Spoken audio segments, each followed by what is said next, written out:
Blade and Soul is on the edge of the Cosmic Horizon update. Phantasy Star Online 2 gears up for a major update in Episode 5. Dungeon Fighter Online's female fighters get their Neo Awakening, and Rocket League has finally decided to crash through its paywall and go free to play.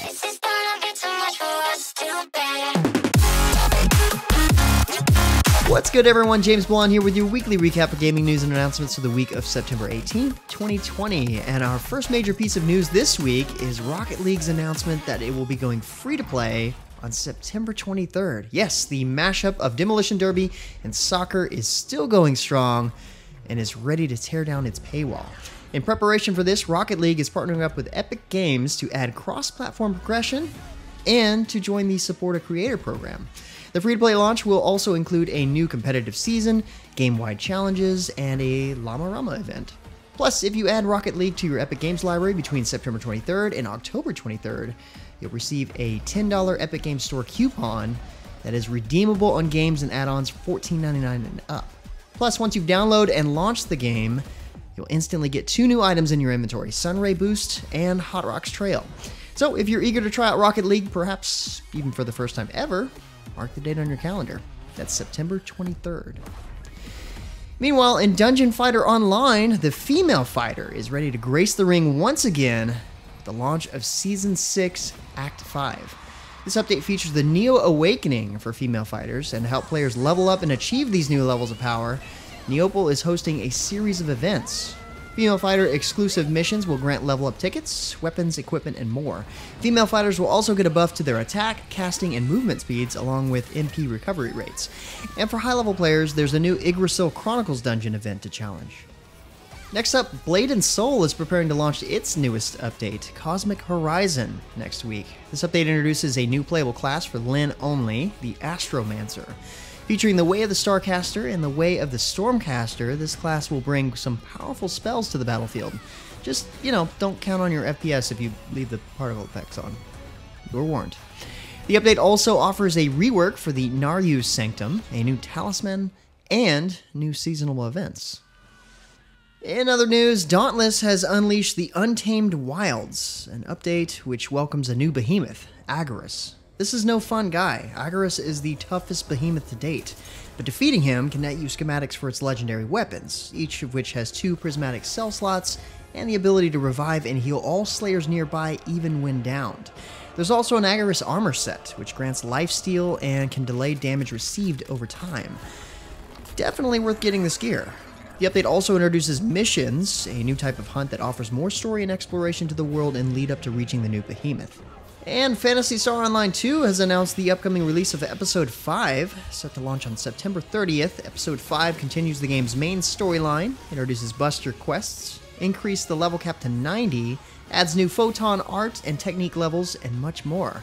To lead up to this major release, PSO2 is hosting a Road to Episode 5 event ongoing until September 29th, giving players bonuses for logging in, including over 3.5 million experience, 300 SG, and an Augment Transfer Pass. Also in the news, Neverwinter is rolling out the next episode of its Redeemed Citadel campaign this past week, adding 4 new milestones for the community to achieve in rebuilding the Citadel in Avernus. By completing heroic encounters, special quests, and weekly challenges, players can contribute to the Citadel's reconstruction and earn Zariel's favor. Discover the War Room, the Devil Assault, a heroic encounter, the Scathing Light artifact, mythic quality mount upgrades, and more. And in our final free-to-play news this week, Scavengers, a new action shooter with squad-based gameplay, has announced its first technical alpha runs this weekend from Friday, September 18th, which is today, at 6 p.m. Pacific until Sunday, September 20th at 8 p.m. Pacific. While this is an open test, the game is still in pre-alpha and still under NDA, so don't plan on streaming it or watching any streams to see what's in store. The test will have all characters unlocked and playable, but remember that everything will be wiped after the test. So if you want to check it out, hit the link below. Since it's a quiet news week this recap when it comes to free-to-play games, let's take some time to highlight some exciting game announcements this week in the buy-to-play sphere. First up is the huge announcement of Final Fantasy XVI. It's always a special occasion when a new game in the Final Fantasy series is revealed. The trailer is a hefty 4 minutes long, and it's a bit surprising for some as it looks like the game may be leaning towards a real-time Souls-style combat. The team behind the game includes some of the key talent behind Final Fantasy XIV, so there's some expectation that 16 will have a great storyline too. No telling for sure yet, but the game is planned for PS5 only, with some rumors that it may come to PC at a later time. And if you'd like a lighter or more family-friendly fantasy game, WB Games has announced Hogwarts Legacy, a new open-world action RPG set in the famous Hogwarts of Harry Potter, but in the 1800s. It actually looks a lot more realistic and dark than I'd expect for something based on a series written for younger people, but that's not a bad thing. Sounds like there will be some ancient magic involved, so if you're still invested in the Harry Potter universe, it's definitely worth keeping an eye on. For fans of horror, a new trailer has been showcased for Resident Evil Village, the next installment in the series, designed for next-gen consoles, of course. The trailer gives a little more backstory to the setting, but also showcases the game's high-fidelity graphics and dark atmosphere, and it's safe to say this could be a positive direction for survival horror, even after we all get through 2020 alive. Oh, and if you're keeping an eye on Call of Duty Black Ops Cold War and have a PS4, you can participate in this weekend's Open Alpha. It's available for all PlayStation 4 owners and features 3 6v6 multiplayer modes: Team Deathmatch, Kill Confirmed, and Domination. There's a few maps available along with a preview of Create a Class, Gunsmith, and Score Streak features. This only runs from the 18th through the 20th, and it's a 25 gig download, so if you haven't already preloaded it, might get to downloading it now. And Crysis Remastered launches today, or Friday, September 18th, depending on when you're watching. So if you're wondering if it can run Crysis, well, it's now the time to figure that out. Sadly, my rig needs an update, so I probably can't. While I was watching the NVIDIA event revealing the 30 series cards, I think I heard my PC let out a big sigh. Finally, let's touch on our Epic Games free deals this week. The Epic Games Store has 3 games available for you to claim for free this week. Leading off is Football Manager 2020, a tactical sports simulation game for all you football fans out there.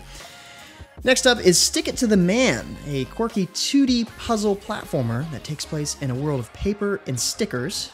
And finally, there's Watch Dogs 2, Ubisoft's open-world action/hacker game set in the San Francisco Bay Area. It's also worth noting that a Total War saga, Troy, which I hope you claimed for free when it was first available, is going to be offering its Amazon's DLC for free from September 24th through October 8th. If you picked up the original game for free on the Epic Games Store, it's totally worth getting the DLC to match. But with that said, that's about it for all the major news and announcements for this week. Be sure to stay safe, keep your families healthy. Like always, you can find more information on the news topics linked in the description below. Feel free to discuss the news or even more news in the comments below. And don't forget to like, subscribe, wash your hands a bunch, hit that little bell icon to get notifications, and of course, share this video. But until next time, guys, that's going to be it for me. I'm James Blonde. See you out there, gamers.